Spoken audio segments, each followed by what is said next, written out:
Puji nama Tuhan, Shalom Bapak Ibu yang dikasih Tuhan Yesus. Kita semua bersuka cita pada hari ini, amin. Saya percaya perlindungan Tuhan terus menyertai setiap kita. Dalam setiap musim hidup kita, Tuhan terus pelihara setiap kita. Mari kita bersatu dalam doa.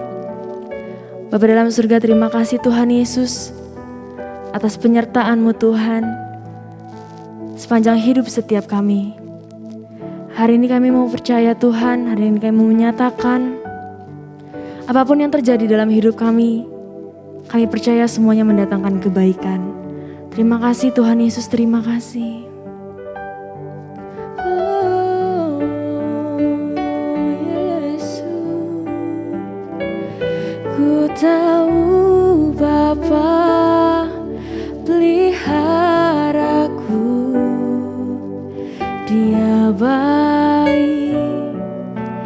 Dia baik, ku yakin Dia selalu sertaku.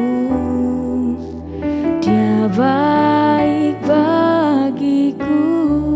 Mari nyatakan, ku tahu Bapa peliharaku, Dia baik, ku yakin Dia selalu sertaku. Dia baik bagiku. Lewat badai cobaan, semuanya mendatangkan kebaikan. Ku tahu Bapa peliharaku, Dia baik bagiku. Mari kita sama-sama nyatakan pujian ini.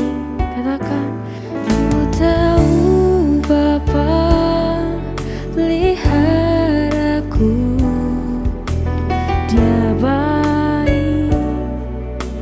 Dia baik, ku yakin Dia selalu sertaku. Dia baik bagi, katakan ku tahu Bapa peliharaku, Dia baik, ku yakin Dia selalu sertaku. Dia baik bagiku.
lagi nyatakan pada Tuhan. Badai cobaan semuanya mendatangkan kebaikan. Ku tahu Bapa peliharaku, Dia baik bagiku. Lewat badai cobaan semuanya mendatangkan kebaikan. Ku tahu Bapa peliharaku, Dia baik bagi. Katakan Dia baik, Dia baik bagiku. Oh, Dia baik bagiku. Engkau baik Tuhan, terima kasih Yesus. Oh,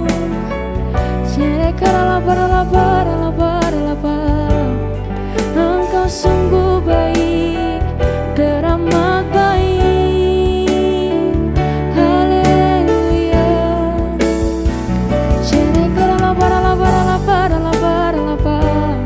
Kami bersyukur Tuhan atas kasih-Mu Yesus.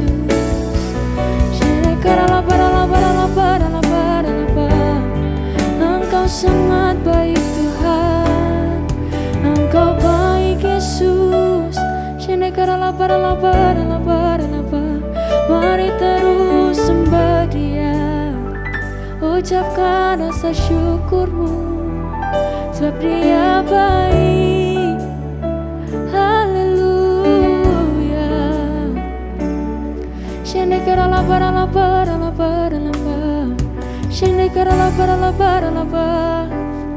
Sebab Engkau baik.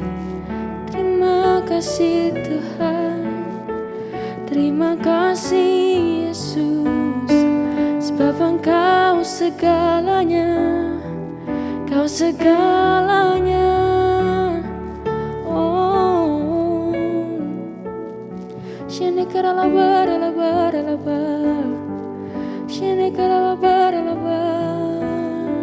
haleluya. Kau menyatakan bahwa Engkau segalanya Tuhan. Kau segalanya bagiku, Kau segalanya di hidupku. Ku angkat tangan menyembah-Mu, ku angkat suara memuji-Mu. Mari lebih lagi nyatakan, Kau segalanya bagiku. Sebab Engkau segalanya Tuhan, Kau segalanya di hidupku. Ku angkat tangan menyembah-Mu, ku angkat suara memuji-Mu. Mari lebih lagi nyatakan, Kau segalanya bagiku, Kau segalanya di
segalanya Tuhan, Kau segalanya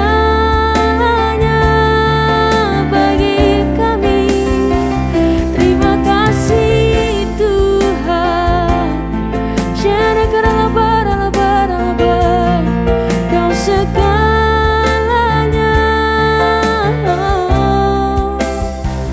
Terima kasih Tuhan. Engkau baik, selamanya baik Tuhan.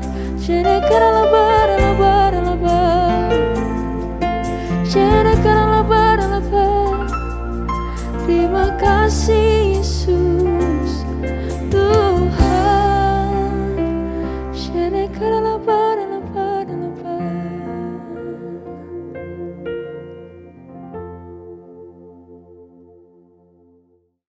Halo, Shalom untuk semua jemaat Welcome Baby Day.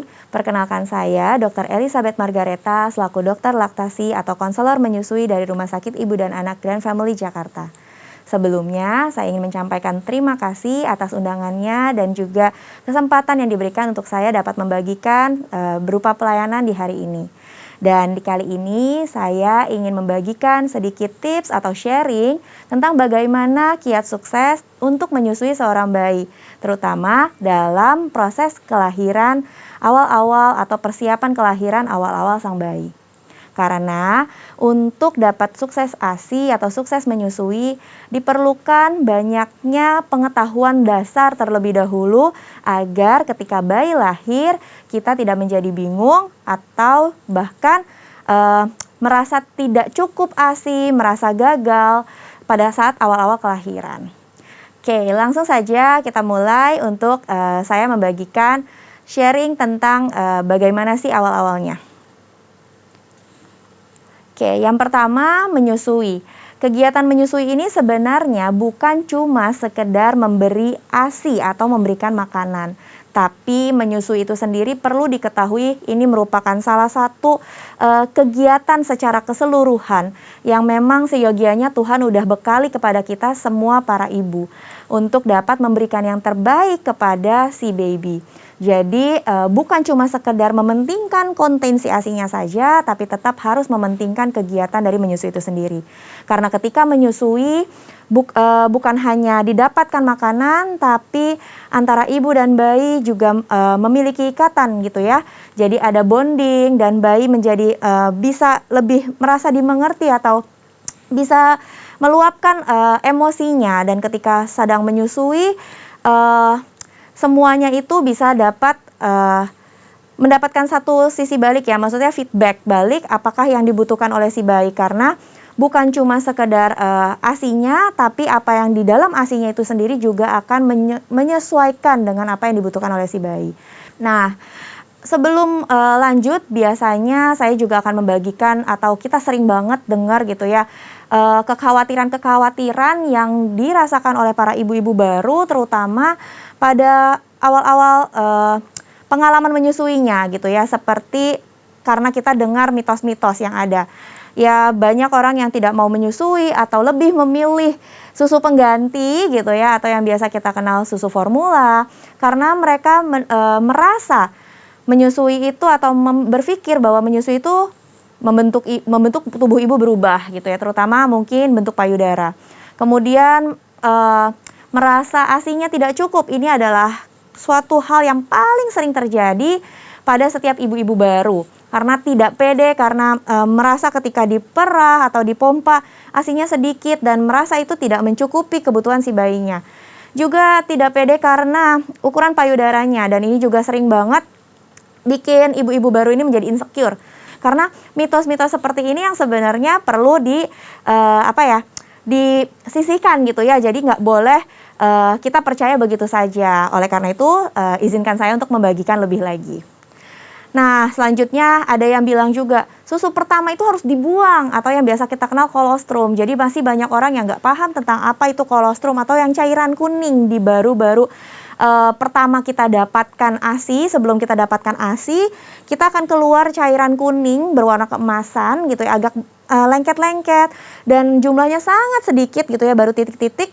Itu banyak orang yang bilang itu ASI basi karena bentuknya mungkin terlihat seperti nanah, padahal itu bukan ASI basi dan itu adalah cairan emas sesungguhnya yang Tuhan udah bekalin buat kita sebagai manusia begitu lahir, dibekalin si kolostrum ini cairan emas yang kaya akan antibodi, dan itu adalah keajaiban Tuhan ya, kehebatan Tuhan gitu ya, kebesaran Tuhan karena bisa menciptakan suatu makanan gitu ya untuk kita para manusia yang lahir, dibekalin untuk para baby untuk menghadapi kehidupan di dunia ini gitu. Dan ini yang banyak banget orang masih nggak tahu. Kemudian payudara jadi kendor, ini yang tadi berkaitan dengan membentuk tubuh, perubahan pada bentuk tubuh. Jadi si payudaranya menjadi kendor, ini karena mereka berpikir kalau nanti nyusuin payudara saya jadi nggak seksi lagi, nggak cantik lagi, jadi banyak sekali. Dan kemudian ada lagi yang mengatakan bahwa menyusui itu anaknya jadi manja, anaknya rewel, nempel melulu, jadi mereka lebih memilih menggunakan pompa saja, jadi meninggalkan kegiatan menyusuinya. Jadi mereka maunya, oh ya udah, oke, aku mau kasih ASI, tapi pakai pompa-pompa aja, cuma diperah-perah saja. Dan ini adalah mitos-mitos yang sering kali terjadi. Kita lanjut ya, padahal sebenarnya si menyusui itu tidak seperti itu. Oke, kita lanjut. Dan kenapa sih menyusui itu penting? Jadi ini perlu diketahui bahwa ASI adalah bendanya atau kontennya gitu ya, itemsnya. Sedangkan menyusui itu adalah suatu kegiatan, maksudnya suatu hal keutuhan gitu. Jadi ketika kita menyusui, otomatis kita memberikan ASI gitu. Jadi ada kegiatan yang dalam hal kita memberikan ASI. Tapi kalau ASI-nya saja, karena kita penting dari ASI-nya, kita bisa donor, bisa lewat pra-pra saja di luar dari kegiatan menyusui itu sendiri. Jadi hal-hal seperti ini yang perlu saya bagikan karena supaya kita tidak salah arah, karena banyak sekali orang yang karena berpikir dari konten si ASI-nya saja, jadi mereka lupa apa yang seharusnya dilakukan. Oke, kenapa sih menyusui itu penting atau keuntungan dari menyusui? Keuntungan dari menyusui itu sendiri adalah si ASI ini adalah satu-satunya di dunia ini. Mau harga susu pengganti atau susu formula sekalipun berpuluh-puluh juta atau berjuta-juta gitu ya, sampai detik ini nggak ada yang bisa menggantikan ASI dari segi si zat hidup atau si antibodi yang tadi saya udah singgung di depan, bahwa Tuhan begitu ajaib mempersiapkan bekal untuk kita manusia tuh hidup di dunia gitu ya. Sebegitu cintanya Tuhan sama kita bahwa ini loh ya, kamu lahir ke dunia, aku udah bekalin kamu lewat si kolostrum dan segala kandungan zat hidup dalam ASI. Jadi di ASI itu ada kandungan zat hidupnya, living cell-nya yang dibilang anak ASI jarang sakit, anak ASI kalau sakit itu nanti ASI-nya bisa berubah jadi obat, atau yang dibilang anak ASI itu antibodinya bagus, imun tubuh anaknya bagus. Kalau anak-anak lain sakit, dia bisa kayak lebih tough gitu, lebih kayak nggak ketepa atau nggak ketularan, dan itu 100% benar gitu ya, dengan cara pemberian yang tepat, dengan cara manajemen yang juga tepat. Dan hari ini kita mau belajar sama-sama. Oke, dan si ASI ini karena si asupan nutrisi yang satu-satunya punya antibodi atau punya zat hidup, ini pasti karena udah diciptain sama Tuhan khusus buat manusia, atau biasa kita kenal juga bukan cuma sekedar air susu ibu, tapi kita kenal sebagai human milk atau ya susu manusia. Karena setiap mamalia, ya kalau misalnya mamalianya gajah gitu ya, mamalianya gajah ya susunya gajah gitu untuk anaknya gajah. Kalau sapi ya susu sapi gitu kan untuk anaknya sapi sebenarnya. Tapi seiring jalannya waktu, banyak teknologi yang kemudian bisa menjadi alat bantu sebenarnya. Tapi jangan sampai kita salah arah tanpa mengerti dulu sebenarnya kapan sih kita perlu atau kita membutuhkan bantuan terlebih dahulu, dan kenapa sebaiknya kita tetap harus memberikan ASI. Nah, selain daripada itu semua, si ASI ini karena udah diciptakan oleh Tuhan, sifatnya automatically udah disesuaikan dengan apa yang dibutuhkan oleh bayi. Ya, si ASI ini prinsipnya produksi ASI atau penciptaan si ASI ini prinsipnya adalah supply by demand, dan demand-nya ini perlu diingat baik-baik bahwa demand-nya ini adalah kebutuhannya secara kualitas dan juga kuantitas. Jadi bukan cuma sekedar katanya supply by demand atau kebutuhan, tapi kok nggak cukup ya jumlahnya? Dan karena kita cuma lihat dari si perah-perah saja, hasil-hasil pompa aja. Padahal ada kualitas di sana. Jadi ASI hari ini, ASI minggu depan, ASI bulan depan, anak umur seminggu, 2 minggu, sebulan, setahun, itu berubah semua kandungan ASINya. Karena disesuaikan dengan bagaimana kebutuhan si baby hari itu, gitu ya, di saat itu. Dan karena itulah ASI punya sifat gampang banget dicerna. Jadi banyak orang yang berpikir, kalau orang bilang, ini merupakan salah satu mitos lagi gitu ya. Ada orang yang bilang, kalau ASI tuh anaknya nggak kenyang-kenyang gitu ya, rewel melulu, bangun terus. Kalau dijajalin susu formula misalnya, atau dikasih susu pengganti gitu ya, anaknya bisa tidur dok, 4 jam, 5 jam gitu. Jadi banyak orang yang berpikir, oh kalau pakai susu lain, itu anaknya lebih kenyang. Padahal bukan seperti itu. Bukan karena anaknya lebih kenyang, tapi karena zat yang terkandung di dalam susu itu atau susu tersebut lebih sulit dicerna di pencernaan bayi. That's why kesannya seperti bayinya lebih kenyang atau lebih penuh. Sedangkan ASI karena mudah dicerna, mudah diserap, dia cepat lapar lagi. Dan ketika lebih cepat lapar lagi, dia minta lagi, ASINya akan diproduksi lebih banyak. Karena demand-nya pun ngikutin apa yang dibutuhkan oleh bayi.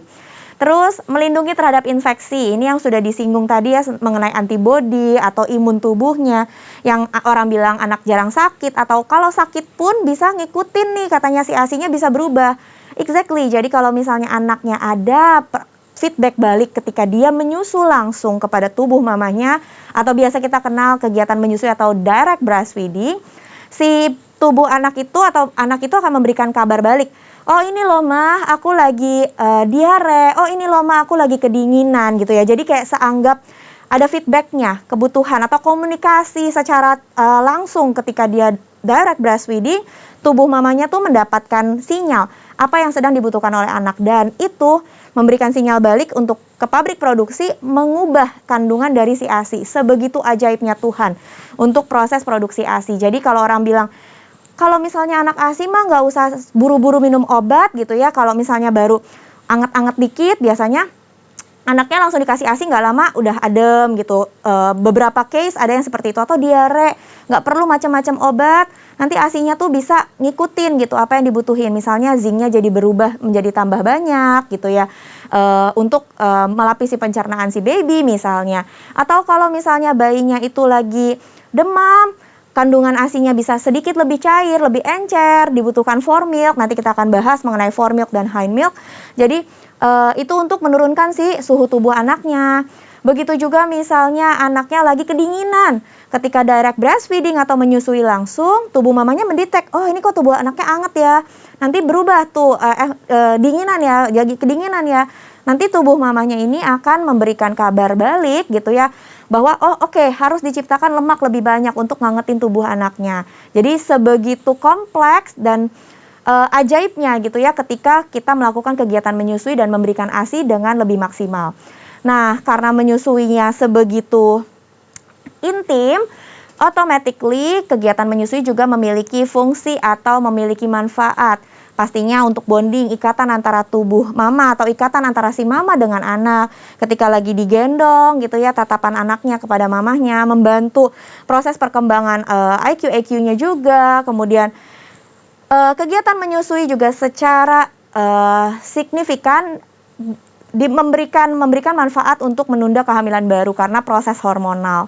Bahkan bisa menurunkan resiko untuk penyakit si ibunya juga, si mamahnya.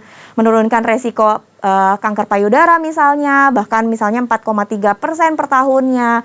Kemudian bisa menurunkan berat badan habis pasca hamil, and so on gitu ya. Oke, kita lanjut lagi. Ini adalah perintah yang sebenarnya udah Tuhan, maksudnya perintah yang Tuhan kasih ke semua manusia dari semua agama. Automatically pasti di agama Kristen juga ada, dan itu bisa kita baca sendiri lagi.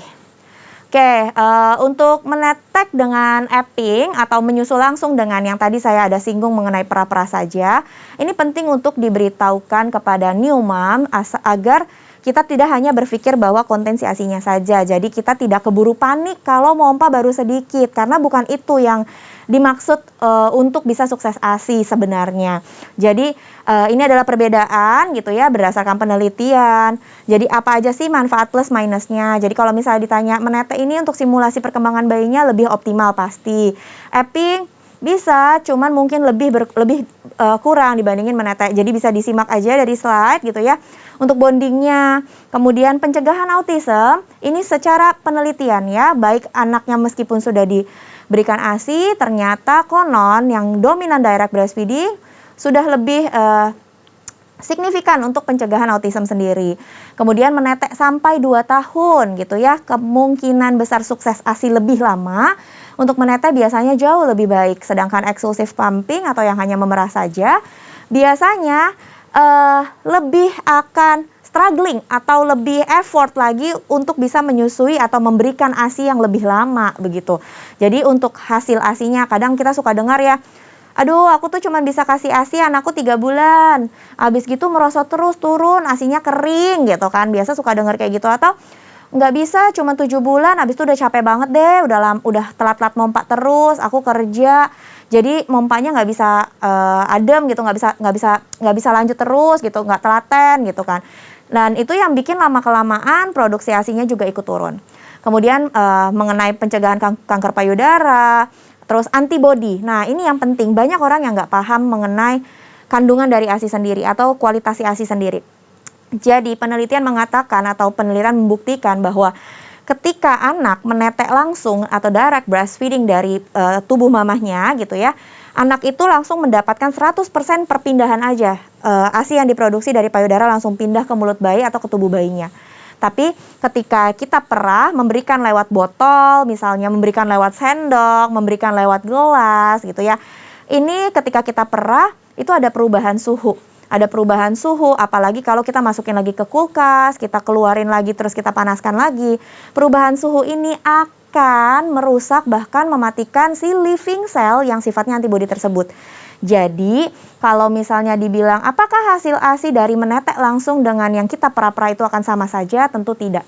Apalagi sudah masuk kulkas, terus dipanas-panasin lagi. Konon penelitian yang membuktikan bahwa kandungannya itu akan berubah dari segala komponen di dalamnya gitu ya, terutama si antibodi. Karena perubahan suhu seperti kita aja, kita tahu sel hidup itu seperti yang di sel darah merah kita gitu ya, sel-sel darah kita itu bisa rusak gitu kalau ada perubahan suhu. Makanya kalau misalnya kita lagi cek darah, itu biasanya orang-orang laborannya tuh suka pegang banget suhunya tuh, nggak boleh dikocok lah, nggak boleh ditaruh tempat panas lah, nggak boleh terlalu dingin lah. Jadi harus dijaga supaya selnya itu tetap hidup pada saat diperiksa, jadi tetap baik. Nah begitu juga pada saat penghasilan dari si ASI tersebut. Nah antibodi ini akan berubah gitu ya kualitasnya kalau kita manajemennya keliru. Tapi bukan berarti apa yang kita perah jadi jelek, enggak. Itu tetap baik dan jauh lebih baik daripada susu pengganti lainnya. Tapi alangkah baik kalau kita tidak meninggalkan menyusu langsungnya. Oke, pencegahan diare, terus jumlah otot yang bekerja, dan ini merupakan otot yang bekerja pada wajah anak. Banyak orang yang berpikir, toh sama-sama ASI dok, kenapa harus netek langsung? Tuhan udah menciptakan kegiatan menyusui itu dengan maksud juga untuk manfaat ke anaknya. Jadi ibaratnya anak lahir nih, Tuhan tuh kayak ngomong, kamu lahir ke dunia, ini Tuhan maksudnya dibekali bagaimana cara makan. Yakni dengan menggunakan 11-40 otot wajah.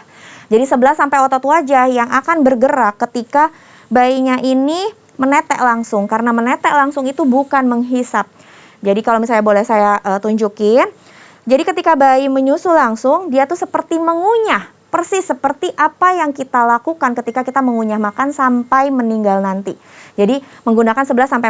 Dan ini merupakan fungsi otot yang bekerja pada si bayi. Oleh karena itu, ini penelitian juga membuktikan bahwa anak-anak yang dominan menyusu langsung nantinya itu akan jauh lebih pintar ngunyah makanan.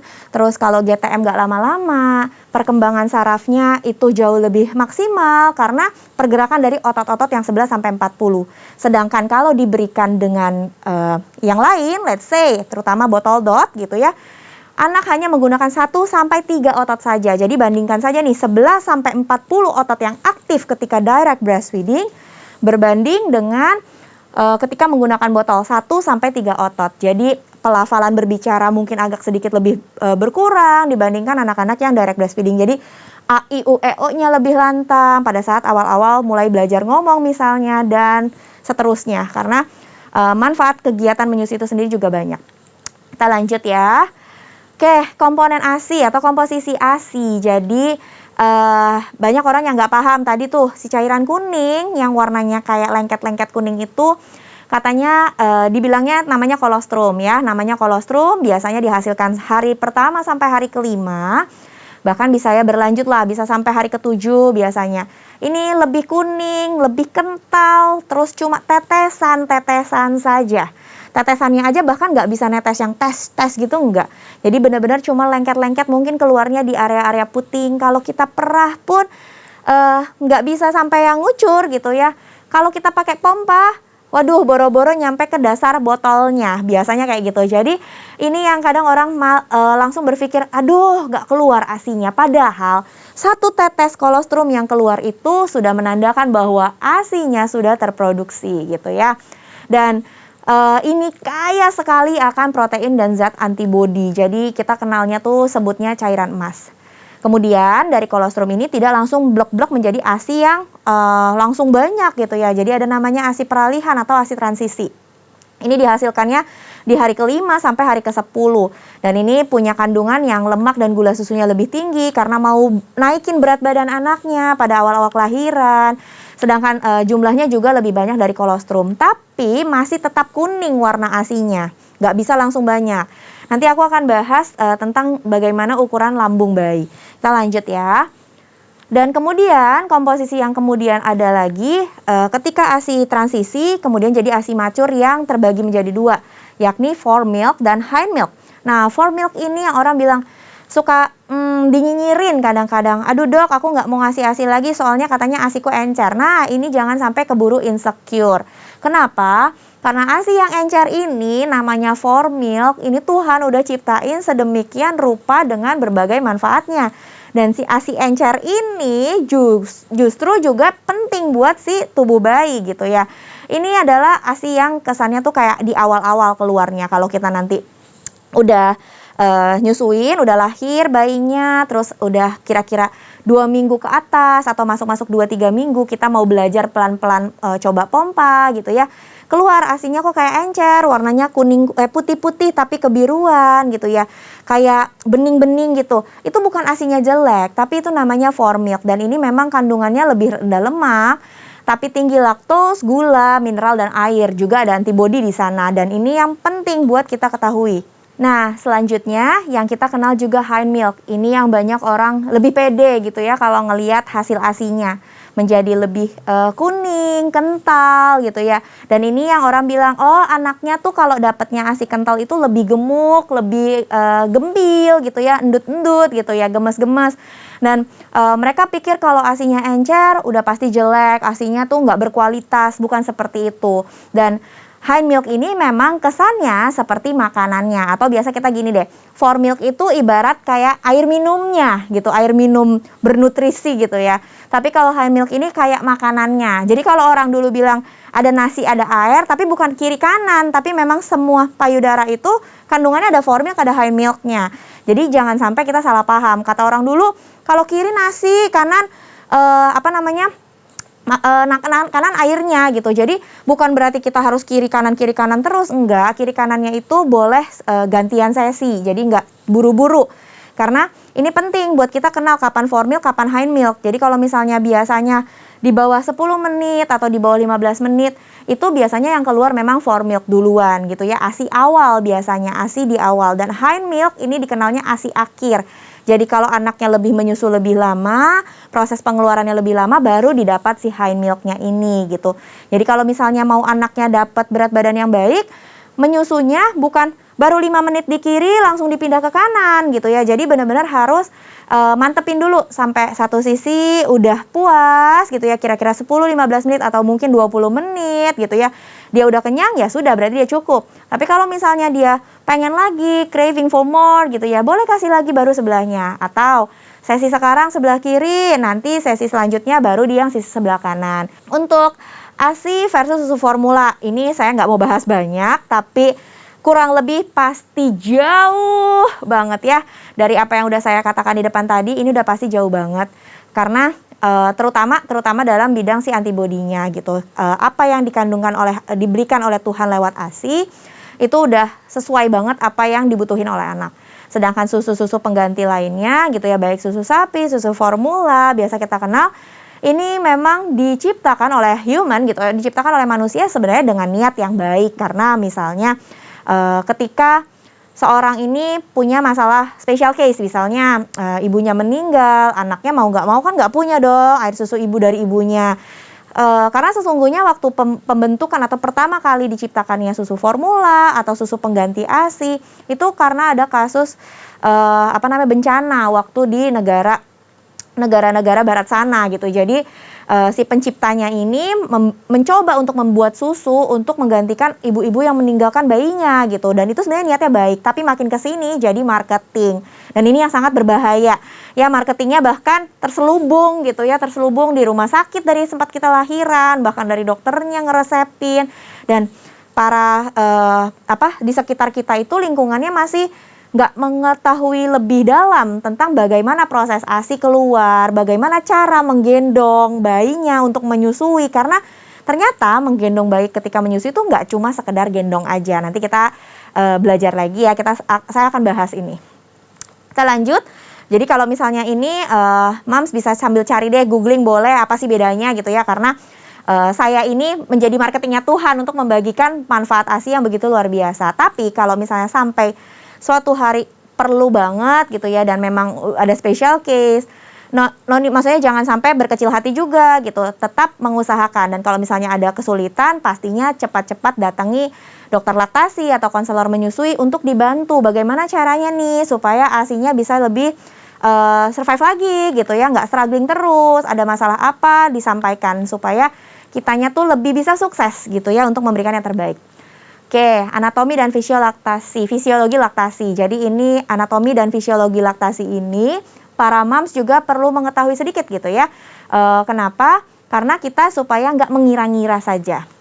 Oke, anatominya dan fisiologinya gambarannya seperti ini. Jadi di dalam payudara kita itu bukan kopong aja, tapi ada selang-selangnya, ada saluran-salurannya, ada kayak gudang-gudangnya, kelenjar-kelenjar ASI-nya gitu ya. Dan itu ada lagi yang pabrik susunya di otak nih yang ciptain. Terus dia bikin tuh segala pendistribusiannya. Terus ada otot-ototnya juga yang berfungsi sebagai kurir pengantarnya sampai bisa keluar. Jadi keseluruhan di dalam payudara kita ini yang kita bukan berpikir bahwa kopong nih payudaraku kecil, belum tentu nggak ada kali ASI-nya, nggak ada kelenjar ASI-nya. Bukan seperti itu. Karena mau payudara kecil, payudara besar, sebenarnya di dalamnya itu seperti ini. Dan jumlahnya ini yang berbeda-beda tiap orang. Ada yang payudaranya kecil kayak telur ceplok, tapi kelenjar ASI-nya banyak banget. Ada yang misalnya payudaranya besar, tapi ternyata kelenjar ASI-nya nggak terlalu banyak. Jadi jangan sampai kita insecure duluan. Nah, si sel-sel atau sel-sel otot, sel-sel yang produksi, ini semuanya saling berkaitan gitu ya. Jadi ada 2 hormon yang penting dalam kegiatan menyusui. Di luar itu banyak hormonal lain. Yang biasa kita kenal ada hormon oksitosin dan juga hormon prolaktin. Dan ini penting buat kita tahu dan buat saya bagikan. Jadi ada namanya hormon prolaktin, produksi, ingatnya gitu. Hormon prolaktin ini pabrik susunya. Yang orang bilang, aduh dok, saya tuh waktu anak yang pertama misalnya untuk moms yang lagi hamil mungkin anak kedua, anak ketiga, udah punya pengalaman di anak pertama. Saya dibikinin daun katuk sepanci, saya dikasih ASI booster A, B, C, D, saya cobain semuanya, susu berliter-liter, susu kacang ini, kacang itu. Itu sebenarnya seperti bahan-bahan bantuan untuk pabrik susu bikin. Ya, untuk bikin kayak bahan bakunya atau tambahin buruh pabrik deh untuk si hormon prolaktin nih sebenarnya. Tapi ada satu lagi hormon yang juga bekerja, namanya hormon oksitosin. Ada K-nya nih, kurir. Saya selalu kasih jembatan keledainya seperti itu. Atau kayak polisi lalu lintas, di mana si hormon oksitosin ini yang bilang, kita selalu denger ya, atau banyak orang bilang kayak gini, ibu menyusui habis lahiran itu nggak boleh stres. Harus happy, harus senang, nggak boleh kecapean, nggak boleh sedih. Karena ibarat kurir, kalau lagi sakit, dia bete, mogok kerja, bagaimana caranya yang dari pabrik itu bisa dianterin. Nah, ingatnya seperti itu. That's why kedua hormon ini harus balance. Jadi bukan cuma sekedar udah minum ini itu, tapi ya hormon pengeluarannya nggak dibagusin gitu ya, oksitosin. Dan si oksitosin ini pancingan utamanya adalah ketika bayi menyusu langsung atau direct breastfeeding. Setiap kenyot atau setiap kali dia menetek ya, kata kerjanya menetek, setiap kali dia menetek nempel di payudara, hormon oksitosin release. Dan itu ibaratnya kayak dia ngambil jemput barangnya, di pick up gitu si ASI-nya. Dan kalau misalnya proses direct breastfeeding atau menyusu langsungnya ini tidak berlangsung dengan baik, seringkali oksitosinnya jadi drop. Kalau misalnya kita pompa-pompa, ini juga menurunkan kadang-kadang, jadi menurunkan oksitosin. Kenapa? Ketika kita pompa, ngelihat hasilnya sedikit. Ketika lihat hasil sedikit jadi stres. Ya udah, hormon oksitosinnya jadi makin drop. Nah, seperti itu. Padahal seharusnya dibalanskan atau diseimbangkan. Nah, kemudian hal-hal seperti ini yang berkaitan dengan bagaimana sih tekniknya. Oke dok, udah ngerti nih untuk teorinya. Tekniknya gimana dong supaya dua hormon ini tetap balance gitu ya. Kita lanjut lagi. Ini bentuk payudara banyak banget macamnya dan ini semua normal. Semua ciptaan Tuhan yang sangat luar biasa, jadi stop insecure, jangan mom shaming satu sama lain, jangan berpikir dia mah nggak bakalan bisa ASI nih gitu, tahu-taunya malah justru berlimpah-limpah gitu ya. Jadi jangan melihat dari luar saja. Oke, kita lanjut. Bentuk puting, nah ini juga bukan cuma sekedar bentuk payudara tapi bentuk puting. Dok, nggak bisa nyusuin, payudaraku mendelep, payudaraku tuh masuk, payudaraku tuh rata, payudaraku tuh nonjol tapi gede dok, terus payudaraku tuh kayak belah gitu. Banyak banget bentuknya dan itu semua balik lagi normal dan semuanya ciptaan Tuhan. Dan percayalah, sebenarnya ini udah dibuktikan secara penelitian, secara daily praktek gitu ya, pengalaman-pengalaman banyak banget berbagai orang gitu. Memang Tuhan menciptakan kegiatan anak menyusu dengan 11 sampai 40 otot wajah yang dia pakai 11 sampai 40 otot wajah itu, dia bukan mencucu atau bukan menghisap dari puting. Jadi puting ini bukan menjadi dasar utama bahwa anak bisa menyusu langsung gitu ya. Bentuk puting ini semuanya tuh baik gitu ya. Jadi nggak ada yang bilang oh ini nggak normal atau segala macam, tuh nggak seperti itu. Oke. Dan anak itu bisa menyusu dari berbagai kondisi payudaranya. Oke, kemudian kita lanjut ke fisiologi laktasi. Tadi produksi sama proses pengeluaran ASI oleh dua hormon. Nah, calon ibu harus siap secara psikologis dan juga fisiknya. Jadi fisiknya ini biasanya kita bisa ngeh-ngehnya atau gimana sih taunya ya kalau ASI-nya itu udah disiapin nih, udah mulai proses produksinya. Biasanya pada saat kehamilan terjadi namanya laktogenesis ya, atau pembuatan susu atau persiapan pabrik susu gitulah ya. Persiapannya itu pada saat kehamilan. Nah, pada saat kehamilan kita ngerasa payudaranya tuh udah mulai kenceng-kenceng atau ngerasa malah ada perbesaran gitu yang tadinya pakai size-nya 32 aja, kemudian naik nih jadi size berapa, bahkan bisa naik 2 size. Nah, sebenarnya kalau ada proses itu kita udah nggak perlu terlalu worry gitu bahwa oke, udah mulai di-prepare sama Tuhan, dikasih nih. Dan siap secara psikologis, ini yang penting. Seringkali kita sebagai calon mama, terutama mama baru atau parents baru, ekspektasinya kita tuh, aduh bayiku nanti bakal lucu banget, kalem, imut, dipakein baju ini, baju itu, dibeliin kostum ini, kostum itu. Pokoknya pikirannya kayak udah happy aja gitu ya, kayak kalem aja gitu. Padahal kenyataannya nanti berbeda. Makanya orang bilang, aduh siap-siap ya begadang-begadang. Nah, ini yang seringkali kita harus siapkan di awal bahwa ketika bayi lahir, bayi itu pindah rumah dari 9 bulan di perut, dia pindah rumah dan itu yang harus sama-sama diadaptasikan. Bahwa bayinya adaptasi, parentsnya juga harus adaptasi dengan lingkungan yang baru atau bagaimana habituasi di hari-hari kelahiran bayinya itu, karena berbeda kan dengan sebelum-sebelumnya. Dan kondisi bayinya juga harus cukup sehat nih untuk menyusu. Misalnya ada case by case, let's say special case-nya mungkin bayi prematur. Bayi prematur itu mungkin membutuhkan treatment khusus gitu ya, membutuhkan perawatan yang khusus gitu, seperti misalnya harus ada di NICU gitu ya, jadi belum bisa langsung menyusu karena masih terlalu kecil, usia kelahirannya pada saat hamilnya itu masih terlalu jauh dari usia matangnya, dia belum memiliki refleks untuk bisa mengisap atau menetek gitu ya, jadi punya hanya bisa belum bisa punya refleks menelan, jadi harus pakai selang. Nah, hal-hal seperti ini yang perlu diketahui juga. Kemudian ada kasus yang kita perlu tahu juga tentang bagaimana produksi ASI, di mana ini disesuaikan dengan kebutuhan bayi, termasuk jumlah volume-volumenya. Nah, ini yang sering kali kita lupa sebagai mama baru, apalagi gitu ya, kita pikir ketika anak lahir minumnya langsung banyak gitu ya. Nah, ini yang perlu kita sama-sama belajar atau mengetahui lebih lanjut. Jadi volume ASI ini, si produksi ASI ini tuh akan diikuti, volumenya juga mengikuti bagaimana kebutuhan bayinya hari demi hari, berapa jumlahnya dan berapa isinya. Dan volume ASI itu bervariasi ya, maksudnya tidak bisa dipukul rata. Oke, semua orang bisa nyiptain ASI seliter, bisa ciptain ASI 3 liter, Nggak selalu seperti itu. Jadi biasanya ada yang 500 mili aja, ada yang 800 mili, ada yang semua tergantung karena berbeda-beda setiap orang. Tergantung seberapa kebutuhan bayi pada saat dia netek dan juga proses pengosongan lagi atau permintaan lagi. Misalnya sesudah direct breastfeeding, ada nih mamahnya mau belajar buat mompa, belajar untuk persiapan gimana sih buat dapetin hasil perah, buat stok-stok cadangan misalnya, itu boleh, tapi manajemennya harus baik gitu. Kita lanjut ya. Refleks yang penting dalam proses laktasi ini sudah disebutkan tadi untuk yang refleks prolaktin, supply by demand, kasarnya kamu minta ya dibikin gitu ya. Semakin laku, semakin banyak permintaan, semakin banyak pula yang diproduksi. Jadi jangan berpikir, aduh anaknya minta melulu ya gitu kan, netek melulu jangan-jangan nggak kenyang, ya nggak apa-apa. Sebenarnya dia netek melulu bisa saja produksi ASINya juga ngikutin gitu. Dia memang tipe anak yang lagi growth spurt misalnya, lagi butuh banyak banget nih minumnya gitu. Jadi harus belajar kondisi-kondisi seperti itu.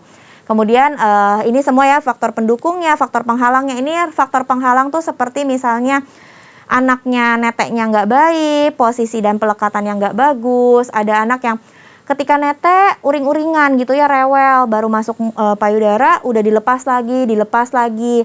Atau sudah mendapatkan asupan susu lain. Jadi dia tidak terlalu butuh sama ASINya. Jadi ketika dia netek di payudara, ya ibaratnya, aku udah kenyang sama yang lain, yang ini cuman kecep-kecep aja, cuman asal aja ya. Automatically dia akan memproduksinya sesuai dengan apa yang dikecep-kecep anaknya aja gitu. Padahal dia membutuhkan lebih, dan yang lebihnya ini sebenarnya karena sudah digantikan, ibaratnya di tubuh mamanya jadi tidak dibutuhkan. Dan hal seperti inilah yang perlu kita pelajari manajemennya. Kita lanjut lagi ya. Ini adalah beberapa tips tambahan sih, seperti pengosongan payudara, misalnya direct breastfeeding, dilanjut lagi dengan memompa, kemudian IMD atau isapan dini. Nah, isapan dini ini, inisiasi menyusu dini ini penting banget untuk saya garis bawahi untuk mama-mama yang lagi hamil atau para moms yang lagi hamil, wajib banget kasih tahu ke pihak rumah sakitnya bahwa saya mau IMD gitu, inisiasi menyusu dini, bahwa saya pengen anak saya bisa begitu lahir dikasih waktu untuk IMD.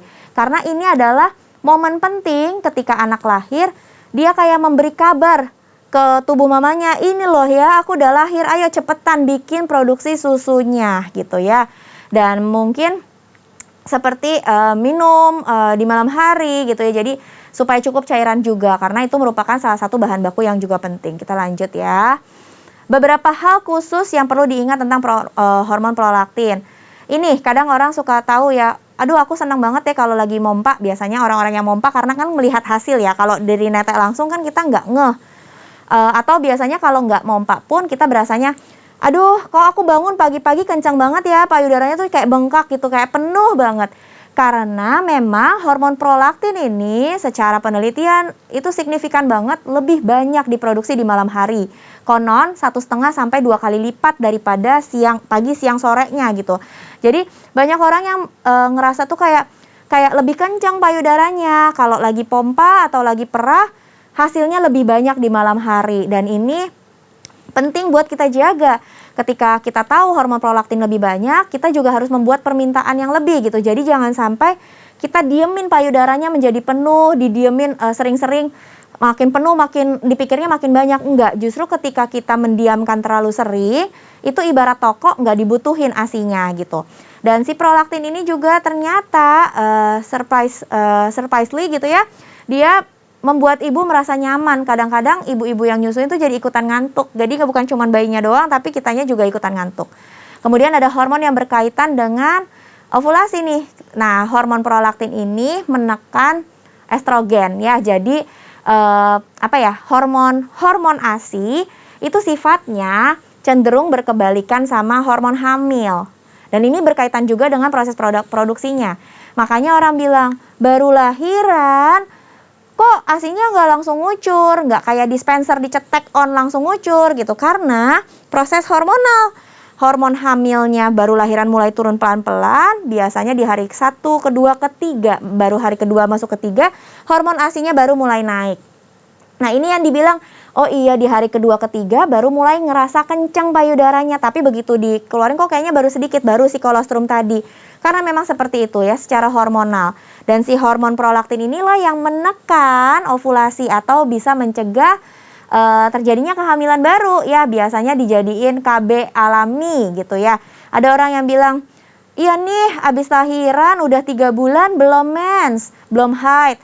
Ada yang bilang lagi udah 7 bulan belum haid karena emang hormon ASI-nya lagi tinggi-tingginya. Bahkan ada lagi yang setahun atau bahkan 1,5 tahun. Jadi memang bisa seperti itu ya, itu adalah hal yang normal karena secara hormonal si hormon prolaktin ini bisa menekan terjadinya ovulasi. Oke, untuk oksitosin inilah hormon yang satu lagi yang utama gitu ya dalam proses menyusui. Ini tuh beredarnya di dalam darah gitu, dia ada rangsangannya secara persarafan gitu ya. Kemudian hormon oksitosin ini biasanya dihasilkannya lebih cepat. Jadi memang kayak hormon kerja langsung ya. Jadi ketika anaknya lagi direct breastfeeding, dia bisa menimbulkan refleks untuk mengeluarkan ASI ejection atau pengeluaran ASI-nya tuh langsung ngucur gitu ya, kayak deres gitu karena ada let down reflex misalnya. Jadi hormon ini adalah hormon kurir antar. Nah, kita lanjut, dan ini hormon-hormon yang mempengaruhi ya ketika kita direct breastfeeding, setiap hisapan bayi itu memanggil oksitosin untuk rilis. Kemudian ketika kita kita lagi mikirin bayi, kita lagi sayang-sayangan, hormon cinta, hormon relax, hormon happy gitu ya. Hal-hal yang membuat kita tenang, hal-hal yang membuat kita bawaannya happy, senang gitu, gembira, itu adalah hormon yang mempengaruhi oksitosin menjadi lebih lancar. Jadi nggak gerenjel-gerenjel atau nggak sumbat-sumbat gitu ya.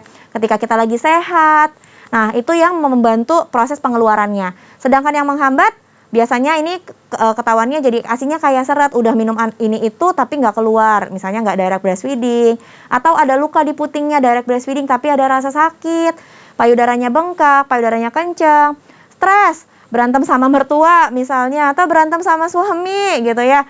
Nah ini hal-hal yang perlu dihindari. Jadi benar-benar ketika kita mau punya baby, persiapan kelahiran, disiapkan seluruhnya. Jadi benar-benar disepakati bersama.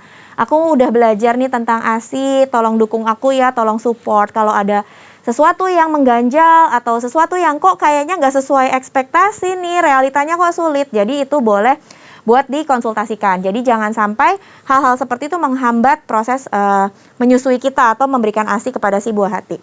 Kita lanjut ya. Dan ini mekanisme menghisap pada bayi seperti yang saya sudah katakan bahwa dia menggunakan 11-40 otot wajahnya. Ada refleks menangkap, refleks menghisap, refleks menelan. Dan posisi menyusui yang benar, ini yang sangat penting. Jadi saya akan memberikan kayak tutorial, bukan tutorial, kayak memberikan gambaran bagaimana seharusnya kita memposisikan bayi ketika baru lahiran gitu ya, atau menggendong bayi, terutama pada bayi baru lahir. Jadi secara teks gitu ya, ini bisa dilihat gendong bayi tuh menghadap ke tubuh ibu. Karena kenapa? Payudara kita itu adanya di badan kita, bukan ada di atas atau ada di ngambang seperti misalnya kalau kita pakai botol, pakai sendok atau apa, kan kita yang mengarahkan sesuai dengan si bayinya. Saya pakai boneka atau anak bontot saya nih ya, saya coba arahkan. Jadi biasanya kalau kita menggendong bayi, itu kan ya bayi ini baru lahir, pakai bedong gitu ya, biasanya digendongnya gini nih, kita gendong. Kalau bayinya itu minum dari mana-mana, apa-apa itu ya, misalnya let's say botol atau apapun, itu yang ngikut nih. Ya, mau dia belok ke sini, botolnya ngikut aja gitu. Tapi sedangkan payudara kita, ini payudara kita tuh adanya di sebelah sini, ya ada di badan kita ini. Biasanya yang sering kali kejadian dan bikin orang jadi frustasi atau merasa anaknya tidak bisa menyusu, anaknya rewel kalau nyusu ke badan kita atau ke direct breastfeeding, atau ngerasanya ASINya nggak cukup kali, ASINya nggak keluar kali, jadi buru-buru diberikan susu pengganti misalnya seperti itu cuma karena kita gendongnya seperti ini, anaknya nengok seperti ini ke arah payudara, bisa kelihatan ya. Jadi anaknya itu seperti menoleh, seperti noleh kayak kepala saya ini menoleh. Nah kalau seperti ini anak pasti tidak nyaman. That's why untuk belajar posisikan anak dengan baik itu harus banget dilatih gitu ya. Jadi kalau misalnya gendong anak, karena payudara kita adanya di sebelah sini nih, buatlah anak benar-benar menghadap langsung kepada tubuh mamanya. Caranya gimana ketika gendong? Gendongnya ini tidak mengunci gitu ya. Kita gendong anaknya, tangan yang satunya boleh sambil mengarahkan badan anaknya langsung menghadap seperti ini. Kalau anaknya di bedong ya, boleh dilepasin dulu, boleh taruh tangannya ini keluar, jadi kayak meluk mamahnya gitu. Karena kalau misalnya anaknya di bedong, seringkali anaknya ini, tangannya ini tuh ngunci di tengah. Jadi ngeganjel di area perut, jadi ketahan sama perut. Dan itu juga sangat tidak nyaman ketika menyusui, jadi kayak ditekan perutnya. Jadi kalau boleh dipastikan dia memang ada di bawah sini, di samping badannya, atau tangannya dikeluarin, dibawa ke sisi luar gitu ya. Jadi kita seperti kayak dipeluk. Nah, kuncian patokan yang paling penting adalah telinga, bahu, pinggang itu satu garis lurus, jadi anaknya tidak menoleh. Karena ketika anaknya menoleh, dia susah menelannya. Itu yang menyebabkan ketika anaknya lagi nyusu, baru kecep dilepas. Wah, marah-marah. Terus mamanya panik, kenapa? Ini ada kok air susunya, ada kok gitu ya, nenen lagi gitu kan. Tapi posisinya belum tepat. Nah, hal seperti itu yang kita harus hindari. Jadi ketika telinga, bahu, pinggang satu garis lurus, anak akan bisa nelen lebih enak. Yang kedua, kesalahan atau kekeliruan yang sering juga terjadi adalah hidungnya ketutupan kalau lagi diginiin dok gitu ya. Rata-rata hidung ketutupan karena tangan kita ini mengunci anaknya. Seringkali kita gendongnya nggak begini nih, kita gendongnya begini. Ya, tangannya itu menyilang, tangan kita bahunya tuh ngikat gini. Jadi anaknya tuh ditendet sampai dia nempel ke si area payudara. Ya, nempel ke payudara. Udah gitu kan hidungnya ketutupan. Karena hidungnya ketutupan, kita tekan payudaranya. Nah, ketika kita tekan payudara, misalnya kita pencet nih, kan supaya nggak ketutupan hidungnya. Ketika kita pencet, ternyata kan di dalam banyak selang-selang. Kita tekan itu pencet payudara, alirannya jadi seret. Jadi kayak kita selang, kita pencet gitu loh. Jadi seret gitu. Nah, itu yang membuat anak rewel lagi. Udah ngecep sebentar, dilepasin lagi. Kita bingung lagi, panik lagi, apalagi ibu baru gitu ya. Panik lagi, nggak ngerti, kirain nggak cukup kali, ASINya nggak ada kali, tapi kok dipencet keluar. Buru-buru lagi pakai susu pengganti. Nah, hal seperti ini seperti lingkaran setan gitu, kalau kita nggak cepet-cepet, kenapa ya? Itu baru dua, dan karena kita kunci misalnya, enggak dok, nggak ngunci nih, ini relax kok. Kenapa ya? Kok masih nutup hidungnya? Karena sebenarnya ketika anak menyusu langsung dan posisinya benar, dia itu tidak akan ketutupan hidungnya. Kalau dagunya yang nempel sama si payudara. Jadi seperti ini. Ketika bayi nempel di payudara, itu tuh dia tidak mengisap di puting, nggak di ujung aja. Jadi sebenarnya dia tuh posisi putingnya ini menghadap ke arah langit-langit atas atau daerah dagunya yang lebih menempel di bagian payudara. Hidungnya jadi jauh gitu ya, seharusnya hidungnya jadi jauh. Kalau misalnya anaknya jadi nunduk atau posisinya nunduk, itu yang bikin anaknya jadi ketutupan hidungnya. Selain dari tadi kita tekan, selain hidungnya pas kita tekan, ketika kita hidungnya ketekan karena kita kunci, dan posisi perut yang jauh, ini juga membuat anak jadi terkesan menunduk.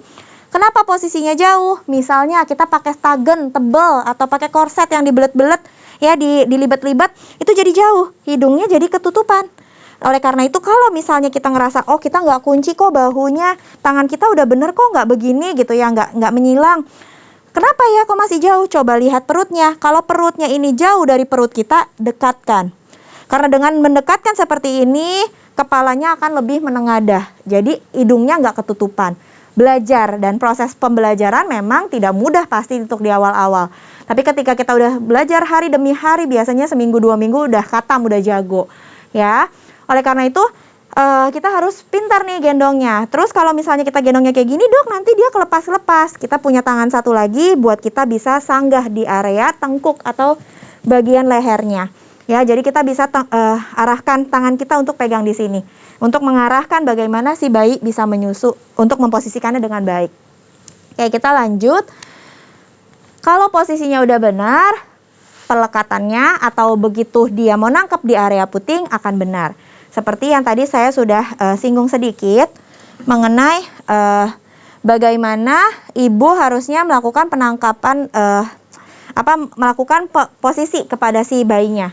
Jadi ketika bayi itu mengkatupkan mulutnya ke area payudara ibu, dia tidak di ujung puting dan biasanya mengarahkannya ke area langit-langit atas. Jadi ini lidahnya pun ikut bergerak gitu ya. Jadi dia akan seperti mengunyah.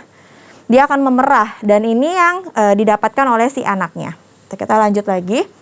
Karena ini semua yang akan bergerak ya. Maksudnya ketika lagi proses menyusu, ini akan gerak semua nih otot-otot tadi. Ini adalah gambaran mengenai pelekatan benar dan pelekatan yang salah. Bisa terlihat dari gambar. Ketika pelekatannya benar, area payudara itu yang lebih masuk ke dalam mulut anak itu lebih banyak. Bukan berarti harus areola semuanya masuk ke dalam mulut. Enggak, karena areola orang beda-beda. Ada yang besar banget, ada yang lebih kecil gitu. Tapi prinsipnya adalah anak bisa menghisap atau menetek itu lebih dalam, lebih deep latch gitu ya. Sedangkan bukan cuma di ujung puting, karena kalau di ujung puting doang itu pasti salah dan sakit biasanya, mamahnya jadi perih banget, tajam rasanya gitu ya. Dan kalau misalnya pelekatannya benar, hidungnya yang nempel, dagunya yang nempel, hidungnya yang cenderung punya gap gitu ya supaya bisa bernafas. Dan kalau yang bagian pelekatannya salah, mulutnya bisa dilihat ya, biasanya kita kenalnya amubida, areolanya sebagian besar masuk, terutama areola bawah, bagian hitam-hitam di payudara nih, ya itu yang lebih masuk ke dalam mulut si anak. Jadi dia nggak gitu kelihatan areolanya. Jadi dia kayak gini, ya. Jadi bagian bawahnya tuh lebih kemasukan, area atas masih bisa kelihatan kadang-kadang. Nah, terus kemudian mulutnya ini doer, bibirnya tuh mulutnya buka lebar, jadi nyelangap lebar. Terus bibirnya jendoer. Kalau misalnya lihat dari gambar, lihat yang pelekatan salah itu kayak mencucu gitu ya, jadi kecil mulutnya. Kalau yang pelekatannya benar tuh cenderung bibirnya kelipat keluar ya. Terus dagunya yang nempel ke payudara. Itu ya untuk pelekatannya.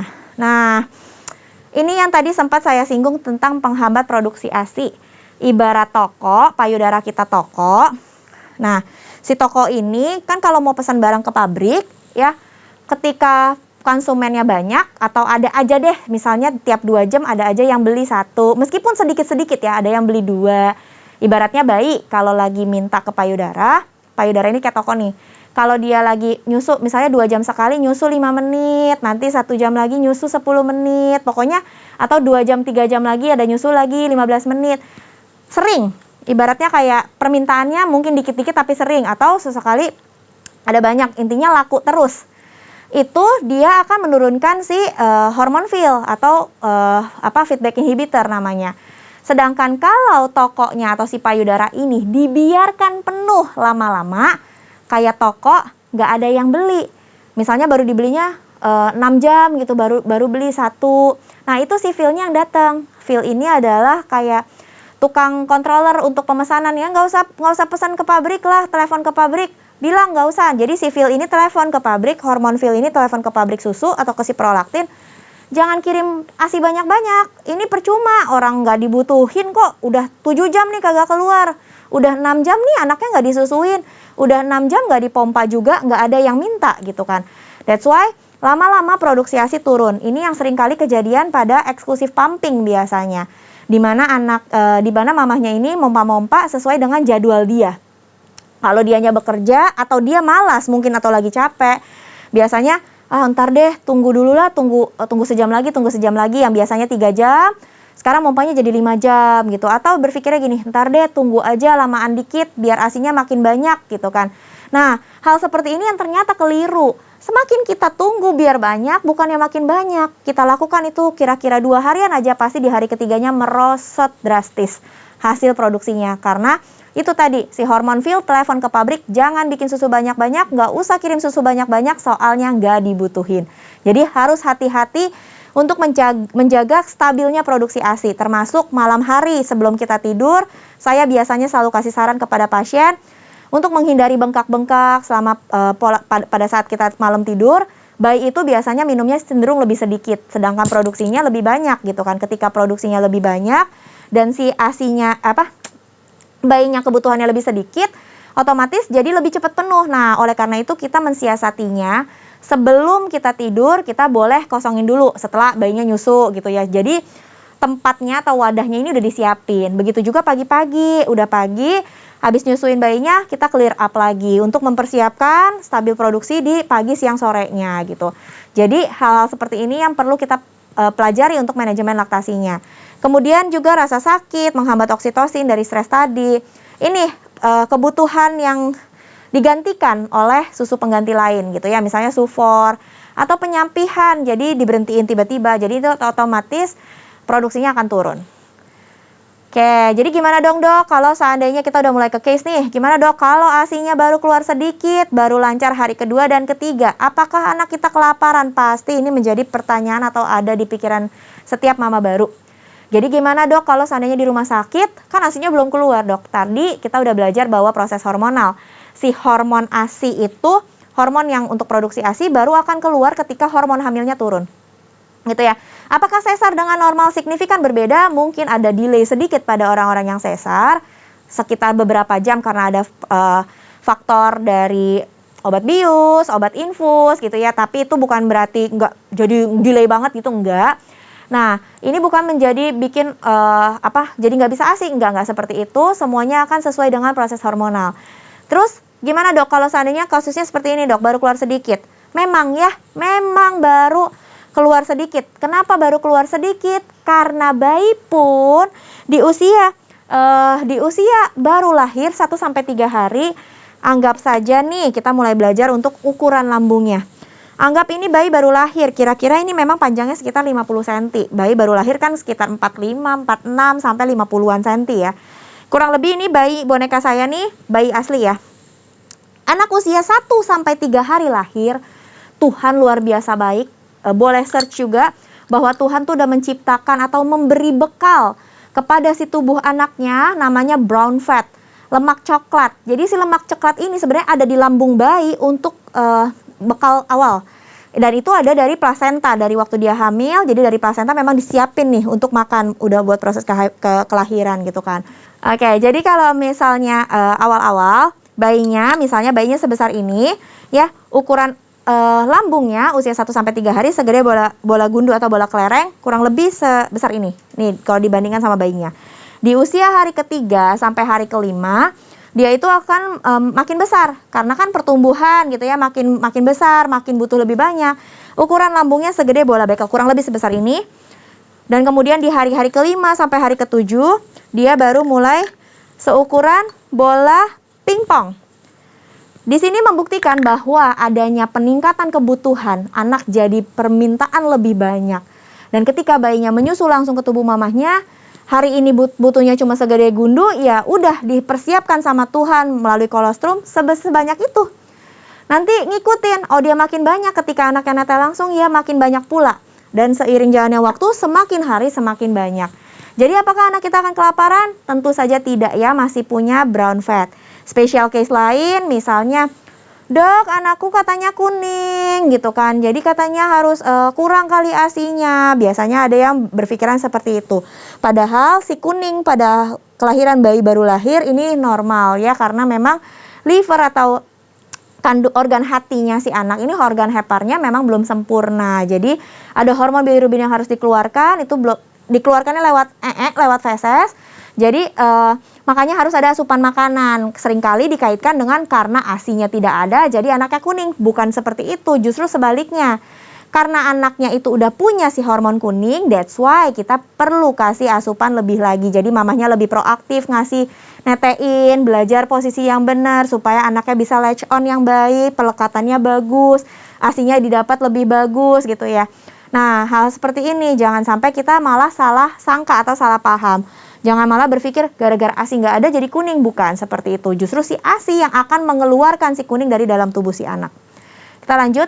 Untuk ASI tidak cukup, nah ini ya banyak sekali ibu-ibu yang berpikir, aduh gimana ya gitu ya, ASIku mungkin nggak ada kali, nggak cukup. Karena sebenarnya 90% sampai 95% wanita di dunia ini ya, 95% lah wanita di dunia itu sebenarnya bisa sukses menyusui. 5%-nya itu special case, misalnya dia udah ada sakit, kelainan anatomi, jadi misalnya payudaranya udah ada pernah kerusakan jaringan karena misalnya pernah operasi payudara yang mengenai kelenjar-kelenjar atau anatomi dari payudara itu sendiri, atau ada proses ketidakstabilan hormon, let's say yang terlalu signifikan, terlalu banyak, misalnya kayak program hamil, terus kemudian banyaknya hormon yang disuntikan misalnya, atau banyak sekali penggunaan obat-obat hormonal yang cenderung menekan perbentukan hormon ASI misalnya. Hal-hal seperti ini yang kadangkala bisa menjadi hambatan awal gitu ya. Tapi bukan berarti tidak bisa menyusui lagi. Tapi kalau misalnya ketemu hal seperti ini, moms bisa atau parents bisa langsung berkonsultasi supaya tidak salah arah gitu ya. Jadi sebenarnya bisa menciptakan, jadi sebenarnya setiap parents atau setiap mom ini bisa menciptakan lebih daripada yang bayinya dibutuhkan, seperti yang saya sudah katakan tadi. Kita diberikan 2 payudara sama Tuhan gitu. Growth spurt, percepatan pertumbuhan. Ini yang tadi tuh, usia 3 hari mau ke 4 harinya itu dia gedein badan. Terus usia 5 mau ke 7 hari gitu ya, usia seminggu dia gedein badan. Ketika dia gedein badan atau membutuhkan asupan yang lebih, percepatan pertumbuhan, dia lagi mau gedein badan, mau nggak mau dia jadi pasti craving for more gitu ya. Jadi sering nyusu, sering minta, sering rewel, kebangun terus, lapar terus. Karena memang dia lagi butuh lebih. Jadi jangan khawatir, jangan berpikir bahwa ASI-nya yang kurang, ASI-nya yang turun, ASI-nya yang tidak ada. Justru kita harus balik pemikirannya bahwa, oh oke, kamu lagi butuh banyak ya, nah oke, antepin gitu ya. Kita harus ngikutin nih kemauan anak, netein kiri, belum puas nih padahal udah kempot, padahal tadinya udah penuh, kok sekarang masih belum cukup, kasih lagi yang kanan. Oh iya, baru kenyang. Nah, biasanya 1-2 hari growth spurt-nya akan teradaptasi lagi, produksinya akan disesuaikan sama kebutuhan yang baru gitu ya. Jadi hal-hal seperti ini jangan cepet-cepet panik. Jangan bilang juga sama orang rumah, jangan bilang sama suami, sama mamah kita atau mertua kita atau orang-orang di sekitar.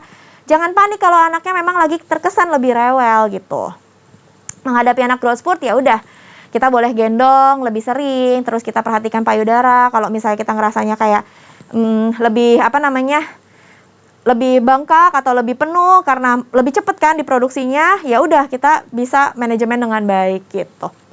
Terus kalau misalnya kita ada kerja atau kita lagi sibuk, ya boleh kita mulai pikirin buat lebih utamain di hari-hari itu. Misalnya 1, 2, 3 hari itu kita lebih intens sama anaknya. Jadi supaya tubuh mamanya ini ke-update bahwa oke, produksi ASI-nya harus lebih banyak karena ASI-nya sekarang lagi dibutuhkan gitu kan.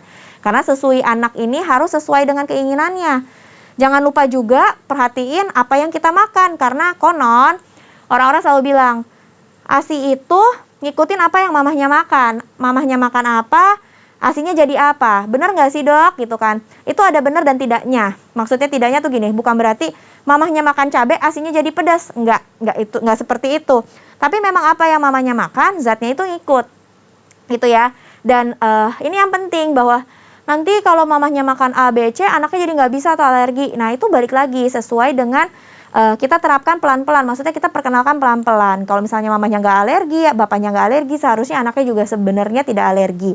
Kalau misalnya kita ngerasa anaknya ada kayak kok kayak ruam ya, kok kayak fuzi gitu, kayak rewel gitu kan. Kita boleh titrasi dulu nih, dikurang-kurangin gitu kan. Nanti kita coba lagi pelan-pelan. Jadi tetap harus perhatiin nutrisi ibunya, nggak boleh kita kekurangan makan, diet-diet, apalagi itu pantang. Biasanya ibu menyusui jangan diet-diet dulu di 6 bulan pertama. Minum juga harus cukup, jangan bilang aduh dok kembung nanti pipis melulu, nggak seperti itu gitu. Karena kita butuh dulu buat tubuh kita. Makan, karbohidrat, lemak semuanya harus diseimbangkan gitu ya. Karena semuanya ini ketika growth spurt pasti mamanya lebih lelah. Jadi mamanya juga harus diperhatikan. Kesehatannya juga harus lebih tidurnya lebih optimal gitu ya. Semuanya itu harus disesuaikan. Tanda bayi cukup ASI apa dong dok? Kalau misalnya kita belajarnya udah panjang banget. Oke dok, kita udah mau nyusuin, kita udah mau belajar buat manajemen ASI gitu. Kita mau lakuin pompa lagi. Terus gimana ya kalau kita netein kan nggak kelihatan nih di payudaranya, nggak transparan. Kita tahu dari mana kalau bayinya itu kenyang atau enggak, bayinya cukup atau enggak. Biasanya bayi itu punya refleks sendiri ya, punya kemampuan sendiri untuk bilang udah cukup nih gitu. Jadi kadang-kadang dia lagi netek tuh bayinya bisa kurangin sendiri tuh, udah lepasin karena udah cukup, bayinya bisa langsung tidur gitu kan. Terus ini penting berat badan, bukan berarti setiap hari kita timbang-timbang, tapi berat badannya ini penting untuk ketika kita lagi kontrol berat badan. Pas awal lahir itu berat badan lahir, kemudian pas berat badan lahir kita pulang ke rumah biasanya turun sekitar 7-10%. Itu wajar ya. Nanti ketika seminggu kontrol, bayinya itu akan naik lagi nih ke berat badan awal lahir. Kalau ketika kita selama di rumah kita intens nyusui dan berat badannya lahir naik bagus, ya berarti sebenarnya bayinya cukup banget gitu ya. Udah oke banget nih. Dan biasanya ini kita bisa pantau dari KMS atau kartu sehatnya si anak ya, dari buku kontrol. Nah ini kurang lebih patokannya bisa 500 gram sampai 1 kilogram per bulannya, kira-kira di 3 bulan pertama anak. Terus dia bisa lepasin sendiri, jadi kalau misalnya dia udah tidur, dia bisa lepasin sendiri. Pipisnya, jadi kalau misalnya pup itu bukan patokan utama, tapi pipisnya biasanya pipisnya ini minimal 6 kali sehari untuk tahu bahwa dia itu cukup banget asupan cairannya. Persis kayak kita udah dewasa pun kita minimal pipis 6 kali dalam 24 jam. Gimana cara taunya dok? Kan pakai diapers. Ya udah, diapers itu kan harus diganti per 4 jam. Kita lihat aja 4 jam, oh udah ada isinya, udah basah, berarti bayinya sebenarnya cukup.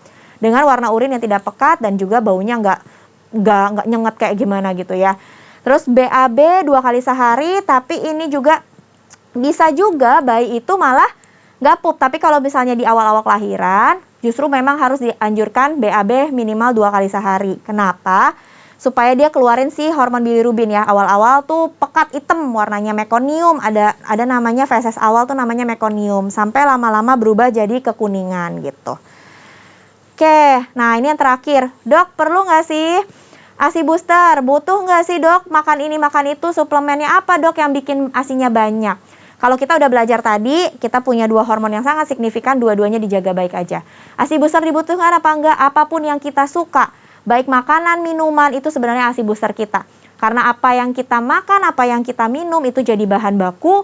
Udah kayak gitu, kalau kita happy, kita tenang, kita relax, kita punya support di keluarga yang baik, suami yang dukung, bantuin jaga anak. Sesimpel, mereka nggak bisa nyusuin, kita capek misalnya nyusuin. Tapi mereka mau bantu gendong, mereka mau bantu ngajak main anaknya, mereka mau bantu mandiin. Itu udah support yang luar biasa. Dan jangan lupa juga ucapan syukur ya, ini penting karena banyak banget yang kita lupa. Ketika kita struggling, kita kadang suka lupa sama Tuhan gitu. Kita suka lupa bersyukur, aduh thanks God, udah dikasih anak lucu banget. Terima kasih Tuhan, ASIku udah keluar. Terima kasih perjalanan operasi sesarku udah berjalan baik. Kadang-kala karena kita stres di awal-awal kelahiran, itu semua kita lupa. Karena dengan bersyukur, percayalah hormon oksitosin kita, ketika perasaan kita lebih tenang, Tuhan juga sebenarnya nggak tinggalin kita gitu. Tuhan udah kasih kita semua yang baik gitu ya. Itu akan membantu hormon-hormon kita juga menjadi lebih baik lagi keluarnya, lebih balance lagi, lebih stabil lagi. Jadi kalau ditanya ASI booster diperlukan, boleh aja. Kalau mau minum apa aja deh, berbagai brand apapun itu boleh aja. Buat meningkatkan kualitas karena sesungguhnya sesuai dengan apa yang dibutuhkan oleh anak, boleh aja. Makan makanan yang bergizi, cukupin, bahagiain diri. hidup yang penuh syukur sama Tuhan gitu ya. Kalau lagi capek, ngadu aja sama Tuhan, karena percaya memang karena hormonal kita tuh seringkali yang kayak aroma kayak mau baby blues mungkin gitu ya, kayak kok beda banget sama masa gadis ya. Waktu gadis tuh kita bisa hidup, pokoknya buat tenangin hidup sendiri. Sekarang udah ada bayi, mau tidur aja susah gitu kan. Hal-hal perubahan yang kayak gini itu yang perlu kita sama-sama adaptasi. Jadi penting selain kita belajar tentang ASI aja, atau kita tahu persiapan barang-barang anak, kita harus persiapan mental dan juga hati sih. Jadi mungkin ini yang bisa saya bagikan untuk di sesi berbagi di Parents Welcome Baby Day ini gitu ya. Jadi semuanya itu sebenarnya udah secara alamiah Tuhan udah siapin buat kita. Tinggal gimana kita mau buka hati, buka pikiran, buka diri buat kita bisa sama-sama belajar gitu. Dan tidak terlalu berekspektasi tinggi, tapi juga bukan kita ngoyo insecure gitu. Tetap mengusahakan dan percayalah semuanya itu benar-benar bisa ada jawabannya, ada solusinya. Kalau ketemu misalnya ada special case, kok anaknya nyusunya udah dibenerin masih sakit, apakah ada tali lidah yang pendek and so on, itu banyak banget case by case-nya yang bisa kita jawab gitu ya. Jadi untuk semua parents jangan khawatir buru-buru dan jangan terlalu panik. Mungkin itu sekian dari saya. Terima kasih banyak untuk kesempatan dan waktunya. Tuhan memberkati, kiranya ini semua bisa menjadi berkat. Selamat mengasihi. Shalom. Gembala dan seluruh pengerja CK7 serta jemaat Tuhan mengucapkan terima kasih kepada Dr. Elizabeth Margareta yang telah memberkati kita semua melalui penyampaian penjelasan perihal mempersiapkan ASI dalam menyambut kehadiran bayi pada hari ini. Tuhan Yesus memberkati dokter dan keluarga berlimpah-limpah. Amin. Berikut kami sampaikan beberapa pengumuman. Ibadah Raya via live streaming hari Minggu tanggal 4 Desember 2022 pukul 7, 9, 11.30, 14 dan 16.30 waktu Indonesia Barat dilayani oleh PDP Tirsa Juliana Wibowo.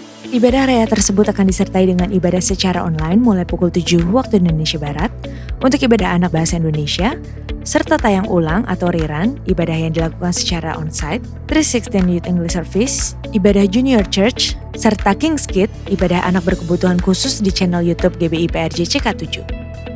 Untuk persembahan umum, kolekte, perpuluhan jemaat, ucapan syukur dan lain-lain dapat dilakukan melalui e-banking, mobile banking, ATM maupun online di website ke rekening persembahan CK7, BCA Cabang Tamrin dengan nomor akun 206 333 8222 atas nama GBI PRJ. Ibadah onsite Minggu tanggal 4 Desember 2022 diadakan di GBI PRJ,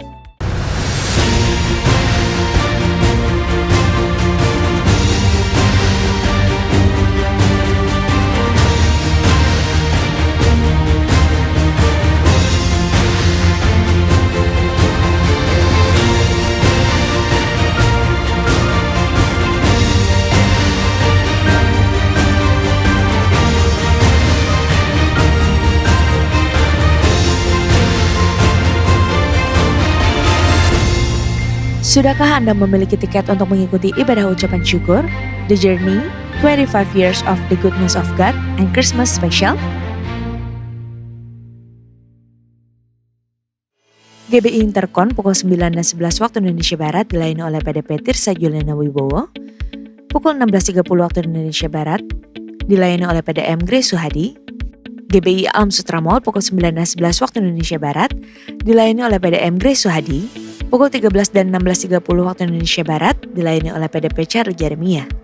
GBI PRJ Pluit pukul 9 dan 11 waktu Indonesia Barat dilayani oleh PDM Rore Mentani Jaya MSC. GBI PRJ Mandarin, ibadah digabung dengan HUT ke-25 GBI PRJ. GBI HCR pukul 9 waktu Indonesia Barat dilayani oleh PDP Rita Arifin. Firman-Nya di Roma 8 ayatnya yang ke-28 mengatakan bahwa Allah turut bekerja dalam segala sesuatu untuk mendatangkan kebaikan bagi kita yang mengasihi Dia, yaitu bagi kita yang terpanggil sesuai dengan rencana Allah. Apakah maksud firman-Nya itu termaksud di dalam pekerjaan kita, usaha kita, atau bahkan di dalam keseharian kita? Ataukah Tuhan lebih berkenan di dalam pelayanan kita yang tidak sedikit mengatakan bahwa itu lebih rohani dibandingkan dengan kegiatan kita sehari-hari? Perspektif seperti apakah yang benar dan tentunya berkenan buat Allah kita? Temukan jawabannya dengan mengikuti Cool Online CK7 bagi Bapak Ibu yang belum tertanam di Cool bawah naungan CK7. Jumat 2 Desember 2022 pukul 19 sampai dengan 21 waktu Indonesia Barat, dan hari Sabtu 3 Desember 2022 pukul 10 sampai dengan 12 waktu Indonesia Barat. Untuk link Zoom, meeting ID serta password dapat diklik langsung di apps GBI PRJ CK7 dengan modul Zoom Link, atau dapat menghubungi nomor WhatsApp yang tercantum di layar Bapak Ibu sekalian. Sesuai arahan dari Gembala Sidang untuk persiapan kita memasuki tahun 2023, maka kita akan mengadakan doa puasa bersama selama 21 hari, yaitu pada tanggal 1 sampai dengan 21 Desember 2022. Ada 5 pokok doa yang dapat Bapak Ibu baca di layar untuk dapat terus kita doakan. Doa puasa tersebut wajib bagi pengajar dan aktivis serta dihimbau untuk jemaat. Unit pelayanan jemaat CK7 akan mengadakan baptisan air. Pendaftaran dibuka mulai tanggal 27 November sampai dengan 7 Desember 2022. Pendaftaran melalui www.gbiprj.org atau di counter sekretariat di depan ruang ibadah. Dan pelaksanaannya pada hari Sabtu 10 Desember 2022 pukul 8.30 waktu Indonesia Barat. Sehubungan dengan libur Natal 2022 dan Tahun Baru 2023, maka diinformasikan beberapa kegiatan yang akan diliburkan, yaitu Doa Fajar, Bible Study, dan kantor OTP CK7 mulai hari Kamis 22 Desember 2022 dan aktif kembali Senin 9 Januari 2023. Menara Doa mulai Kamis 22 Desember 2022 dan aktif kembali Senin 2 Januari 2023. Kul mulai Senin 19 Desember 2022 dan aktif kembali Senin 16 Januari 2023. Rumah Doa Sabtu 18 Desember 2022 dan aktif kembali Sabtu 15 Januari 2023. Selama masa libur Natal dan Tahun Baru tersebut, pelayanan jemaat CK7 tetap aktif seperti biasa. Sekian pengumuman pada hari ini. Terima kasih atas perhatian Bapak Ibu sekalian. Tuhan Yesus memberkati. Mari kita berdoa. Tuhan, kami mengucap syukur untuk ibadah Welcome Baby Day hari ini. Semua berlangsung dengan baik.